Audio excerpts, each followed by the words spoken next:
श्री शिवाय नमस्तुभ्यम, हर हर महादेव।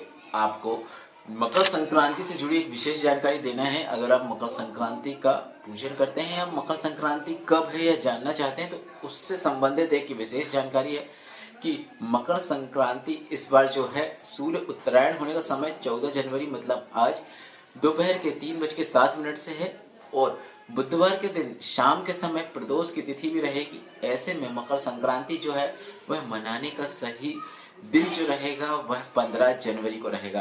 14 जनवरी को भी मकर संक्रांति है पर कई ऐसी चीजें हैं जो इस दिन नहीं की जा सकती। 15 जनवरी को सूर्य उदय के समय मकर संक्रांति का पर्व भी रहेगा। ऐसे में कई चीजें देखने को मिलेंगी, जैसे कि 15 जनवरी को आप ब्रह्म मुहूर्त में स्नान करके स्नान का लाभ प्राप्त कर सकते हैं। मकर संक्रांति में स्नान और दान का अत्यधिक महत्व होता है।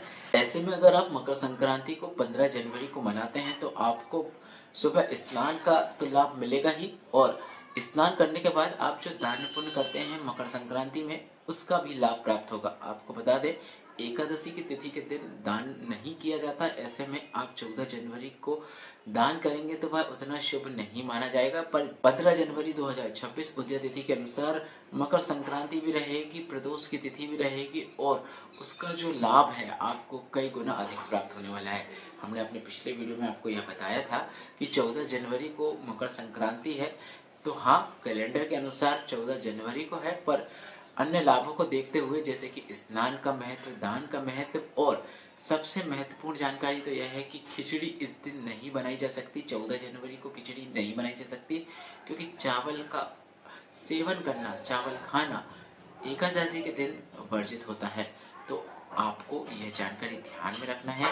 तो याद रखें कि 14 जनवरी को षठतिला एकादशी है और उसके साथ साथ सूर्य उत्तरायण होंगे जो कि मकर राशि में प्रवेश करेंगे। इसलिए मकर संक्रांति है, मना लिए हैं, ठीक है, पर जो सही है, जिस हिसाब से दान किया जाता है, जिस हिसाब से अन्य स्नान और खिचड़ी का महत्व है, वह 15 जनवरी की मकर संक्रांति में देखने को मिल रहा है। आशा करते हैं यह जानकारी आपको उपयोगी लगी होगी। इसके साथ ही अब हम आपको गुरुजी पंडित प्रदीप मिश्रा जी के बताए 2 विशेष उपायों की जानकारी भी दे देते हैं, जिससे आप कल मतलब 15 जनवरी को मकर संक्रांति के विशेष अवसर पर करके अधिक से अधिक लाभ प्राप्त कर पाएंगे। बढ़ते हैं पहले विशेष उपाय की ओर। जैसा कि आप सभी को पता है, मकर संक्रांति है और तिल और गुड़ का बहुत अत्यधिक महत्व है। साल में सिर्फ एक बार किए जाने वाले 2 विशेष उपाय जो कि आप इस मकर संक्रांति के अवसर पर कर सकते हैं, जो कि गुरुजी पंडित प्रदीप मिश्रा जी ने अपने पिछले वर्षों की शिव पुराण कथा के दौरान बताए हैं, वही उपाय हम आपको वीडियो के माध्यम से समझाने का प्रयास करेंगे। बढ़ते हैं बिना किसी देरी के पहले विशेष उपाय की ओर।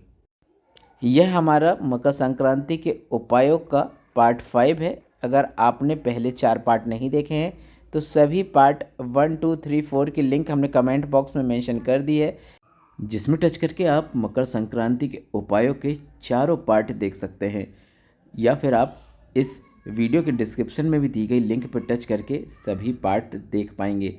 यह मकर संक्रांति के उपाय का पार्ट 5 है, जिसमें आप देख सकते हैं कि आपको एक तांबे का कलश लेना है, जिसके अंदर आपको जल भर लेना है। जल भरने के बाद इसमें आपको थोड़ी सी काली तिल मिलाना है। पिसी हुई काली तिल है तो उसे मिला सकते हैं। साथ ही अगर आपके पास काली मिर्च है तो उसे भी आप ज़रूर मिला लें, पर तिल को मिलाना बहुत आवश्यक है। काली तिल नहीं है तो जो तिल आपके पास है वह मिला लेना है। और इसके बाद आपको सूर्य भगवान को अर्घ देना है। मकर संक्रांति में सूर्य भगवान को अर्घ देने का अत्यधिक महत्व है। ओम सूर्याय नमः, ओम सूर्याय नमः, ऐसे भगवान का नाम स्मरण करते हुए आपको सूर्य भगवान को अर्घ देना है। और इस बात का ध्यान रखें कि बन सके तो आपको जल की धार से सूर्य भगवान के दर्शन भी करना है। और इस बात का हमेशा आपको ध्यान रखना है, जब भी आप सूर्य भगवान को अर्घ देते हैं तो कलश आपके सर के ऊपर होना चाहिए। कलश सर के सामने नहीं होना चाहिए, ना ही सर के नीचे होना चाहिए। यह तरीका जो है गुरुजी पंडित प्रदीप मिश्रा जी ने बताया है कि इसी प्रकार से सूर्य भगवान को अर्घ दिया जाता है। अर्घ देने के बाद ज़मीन में जो जल गिर गया है उसे आप अपने हाथ की उंगलियों को स्पर्श कराते हुए उसे प्राप्त कर लेना है और उसे अपने मस्तक में फेर लेना है, अपने शरीर में लगा लेना है। अगर शरीर में त्वचा संबंधित कोई समस्या है तो उसमें लाभ जरूर देखने को मिलेगा। मस्तक में लगाएंगे। अगर भाग्य में उल्टी रेखाएं भी हैं, सूर्य का तेज प्राप्त होगा और आप अपने जीवन में उन्नति ही प्राप्त करते चले जाएंगे। अब बढ़ते हैं अगले विशेष उपाय की ओर। गुरुजी पंडित प्रदीप मिश्रा जी ने अपने पिछले वर्षों की शिव पुराण कथा में एक विशेष उपाय बताया था, जो कि 7 चने की दाल वाला एक विशेष उपाय है। आपको एक तांबे के कलश में जल भर लेना है। इसके बाद जल से भरे हुए कलश में आपको 7 चने की दाल डाल देना है। इसके बाद थोड़ा सा लाल चंदन भी इस जल में आपको मिला लेना है। आप वीडियो के माध्यम से भी देखकर समझ सकते हैं कि यह उपाय आपको किस प्रकार से करना है। लाल चंदन मिलाने के बाद आपको अन्य सामग्री जो इसमें मिलाना है उसमें आप शमी पत्र को मिलाएं। साथ ही साथ आपको बेलपत्र का भी उपयोग करना है। शमी पत्र 3 शमी पत्र मिलाएं। आप वीडियो में देखकर समझ सकते हैं कि यह उपाय आपको किस प्रकार से करना है। 3 शमी पत्र, लाल चंदन और 1 बेलपत्र आपको इस कलश के अंदर डाल देना है। सभी सामग्री कौन कौन सी है, कौन कौन सी सामग्री की आवश्यकता है, आप वीडियो में देखकर समझ सकते हैं। यह सभी सामग्री को जल से भरे हुए कलश में डाल दें। एक बार फिर से ध्यान से देखते जाएं कि यह उपाय किस प्रकार से करना है। आपको शमी पत्र, चने की दाल के 7 दाने, बेलपत्र और लाल चंदन मिलाना है।